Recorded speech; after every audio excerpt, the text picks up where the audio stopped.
শুভ সন্ধ্যা বন্ধুরা। পুটু বিকেলবেলা খেতে এসেছিল, এবার দেখুন তার অবস্থা। পাখা চলছে, সে ঘুমিয়ে পড়েছে।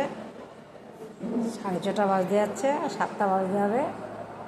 সে এখনো পর্যন্ত বাড়ি যাওয়ার তার নাম নেই। এখন কি করব বুঝতে পারছি না। এখন তাকে বাড়ি পাঠিয়ে এবারে বাইরে পাঠিয়ে দেবো, মার কাছে পাঠাবো, নাকি তাকে রাখবো। এদিকে উনি শুয়ে আছেন, আর আমার বাড়ুর অবস্থা, বাডু এখানটা শুয়ে আছে। বাডুর মনটা খুব খারাপ, কেন পুটু আজকে খেলছে না। এমনিতে বাডুর সারাটা গায়ে কটা দিন ধরে যে প্রবলেমটা ছিল স্কিনের, তাহলে বাডুর খুব কষ্টের মধ্যেই কদিন বাডুর গেছে। বাডু একটু কষ্ট পেয়েছে, খুব কষ্ট পেয়েছে। ওষুধপত্র লাগিয়ে যাই হোক পুরো ড্রাই হয়ে গেছে। ওই জিনিসটা শুকোতে শুরু করে দিয়েছে, আর লোমও গজাতে শুরু করে দিয়েছে। বাডু এখন অনেকটাই সুস্থ। আপনাদের সকলের আশীর্বাদ আর ঠাকুরের কৃপায়